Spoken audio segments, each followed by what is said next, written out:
Hi dear students, economics for students में आपका स्वागत है। आज जो इम्पोर्टेंट क्वेश्चन हम करने जा रहे हैं वो है एक अच्छी प्रश्नावली के गुण या विशेषताएं, करैक्टरिस्टिक्स ऑफ अ क्वेश्चनियर। तो आइए शुरू करते हैं। और यह प्रश्न एनुअल एग्जाम्स में कई बार पूछा जा चुका है।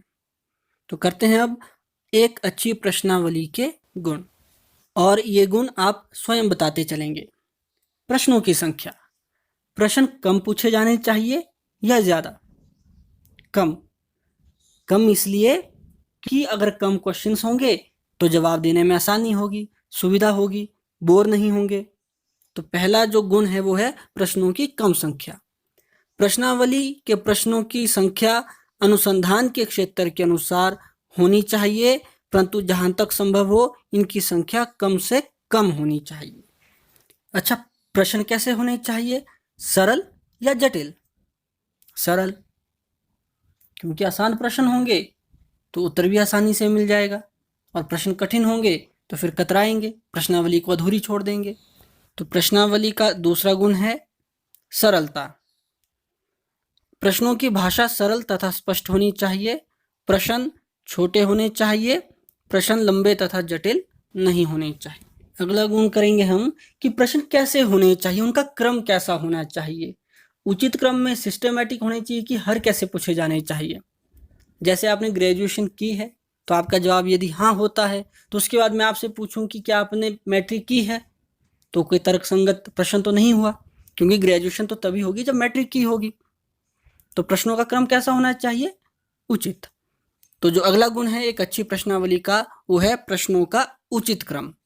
प्रश्नों का एक उचित तथा तर्कपूर्ण क्रम होना चाहिए। क्या हमें ऐसे प्रश्न पूछने चाहिए जो दूसरे की भावना को ठेस पहुंचाए? बिल्कुल नहीं। तो अगला गुण है अनुचित प्रश्न नहीं होने चाहिए। प्रश्नावली में ऐसे प्रश्न नहीं पूछे जाने चाहिए जो सूचना देने वाले के मान सम्मान को ठेस पहुंचाए। अगला पॉइंट, अगला गुण है कि क्या ऐसे प्रश्न पूछे जाने चाहिए जिनसे कोई कंट्रोवर्सी उत्पन्न हो, कोई मतभेद उत्पन्न हो? ये भी बिल्कुल नहीं, ऐसे प्रश्न नहीं पूछे जाने चाहिए। तो अगला गुण है मतभेद रहित प्रश्न। प्रश्न ऐसे होने चाहिए जिनका उत्तर बिना पक्षपात के दिया जा सके। इस प्रकार के प्रश्न भी नहीं पूछे जाने चाहिए जिनसे किसी प्रकार के मतभेद की संभावना हो। क्या ऐसे प्रश्न पूछे जाने चाहिए जिनके लिए गणना करनी पड़े? नहीं, ऐसे प्रश्न भी नहीं होने चाहिए। तो अगला गुण है गणना।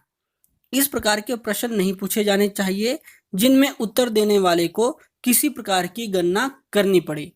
गणना करने का कार्य अनुसंधानकर्ता को स्वयं करना चाहिए। क्या जो प्रश्नावली तैयार हो रही है उसका पूर्व परीक्षण, प्री टेस्टिंग की जानी चाहिए? हाँ, बिल्कुल सही, की जानी चाहिए। क्योंकि यदि कहीं पे किसी क्वेश्चन का आंसर देने में प्री टेस्टिंग में कमी हो रही है, गलती हो रही है, तो उस प्रश्नावली को दोबारा चेंज किया जा सकता है। पहले बाद में तो नहीं कर पाएंगे, तो पूर्व परीक्षण करना जरूरी है। तो इसका जो अगला गुण है वो है पूर्व परीक्षण। प्रश्नावली को अंतिम रूप देने से पूर्व उसका पहले से ही परीक्षण कर लेना चाहिए। यदि उनके उत्तर में कोई कठिनाई महसूस की जाती है तो उसमें आवश्यकता अनुसार परिवर्तन कर दिया जाना चाहिए। क्या ऐसे प्रश्न भी पूछने चाहिए जिससे सत्यता की जांच की जा सके कि जो जवाब दे रहा है सूचक वो बिल्कुल सही दे रहा है या वो कहीं झूठ तो नहीं बोल रहा? घुमा फिरा के प्रश्न पूछने चाहिए कि नहीं? हाँ, बिल्कुल सही, पूछे जाने चाहिए। तो सत्यता की जांच अगला इसका गुण है। प्रश्नावली में ऐसे भी प्रश्न पूछे जाने चाहिए जिनसे उत्तरों की सत्यता की परस्पर जांच की जा सके। और इसके साथ जो अगला गुण है वो है निर्देश। प्रश्नावली को भरने के लिए उसमें स्पष्ट तथा निश्चित निर्देश देने चाहिए। और जो अंतिम गुण है वह है प्रश्नावली लौटाने की प्रार्थना।